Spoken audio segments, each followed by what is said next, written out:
Bird coming at you from the Bibleguy.ca, and we're looking today at the book of 2 Chronicles, or an introduction to it. Now, if you've just finished 1 Chronicles, the interesting thing there is that you're looking at a history of both nations of Israel and Judah because of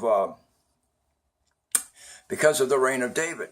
Now, in 2 Chronicles, you're really going to focus more on after the splitting of the kingdom. You're really going to look more at the book of Judah. But the other thing about 2 Chronicles that is very different than 1 Chronicles, not as many genealogies, of course, but also you're going to get this picture more of revivals.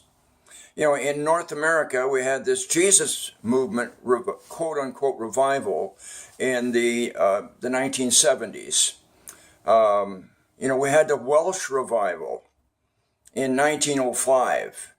And so you had these movements of God where people pray for a long time for God to send revival and fix up the moral base of the society. We know from different historians, like I believe it was Toynbee, who did a study of the fall of civilizations. And what is the initial factor that goes into the fall of civilizations?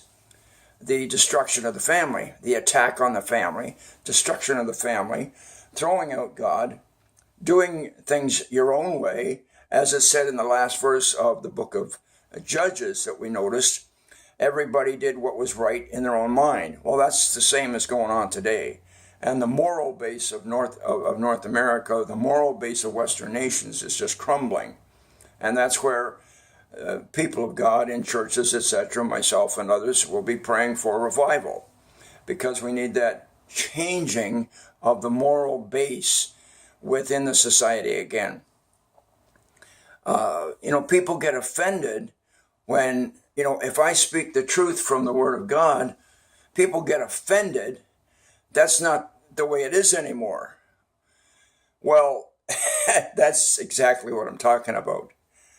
But you get offended as if it's my rule. No. You get offended because it's the rule of God. It's from the Bible. I may not accurately interpret it all the time.